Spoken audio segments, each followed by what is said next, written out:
Hey, what's going on, everybody? This is Tyrone back with Tech Life. And this article comes to you guys from gurufocus.com. I'll leave a link to it in the description so you guys could check it out.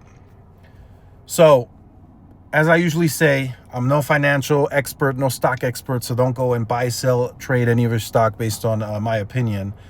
But AT&T has received some downgrades from buy to a hold, citing concerns, right? So my question would have to be, what concerns could we be possibly talking about here, right? The new direction that AT&T is going, they're beating most estimates and metrics out there. They're growing without giving away free lines. They are growing the fiber business, which is leading to convergence, which recently there was a number announced of about 100,000 lines, wireless lines, coming out of the whole convergence with fiber, which is a big deal. And then you have new organic growth that the customers that are porting in. So I don't know where the concerns are. They just announced the deal with Lumen, which is going to extend their convergence into new markets. And in those markets, they have very, very little to almost slim to none wireless market share that they're now going to increase with the convergence. So I have to question, and I kind of have to push back against these firms that are downgrading, right? I'd like to get into discussions as to why this downgrade is necessarily warranted and what are these concerns, right?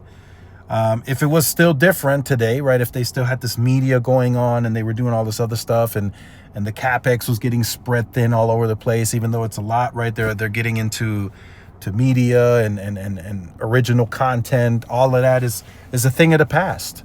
That's not AT&T anymore. AT&T is focused on fiber, 5G, and being the best, largest communications company in the United States, and being the biggest convergence play in the United States. Even though there's a lot of players that can say we can do convergence like cable, AT&T wants to take that to the largest scale in the United States. So that tells us they aren't done, right? They want to get to 70 million homes passed with fiber to the premise beyond 2030. That can go to 100 million, depending, right, by 2040, 2045 maybe. This is just future talk. So that's the type of ambition and goals that AT&T has set forth. So I'm really, really, really questioning the downgrade and the concerns. I mean, if the wireless business was significantly slowing down, I would say, okay, that's some concern there. But AT&T even said the weakness right now is the business wireline, and they are set on making that better as well. So they're trying to improve all around.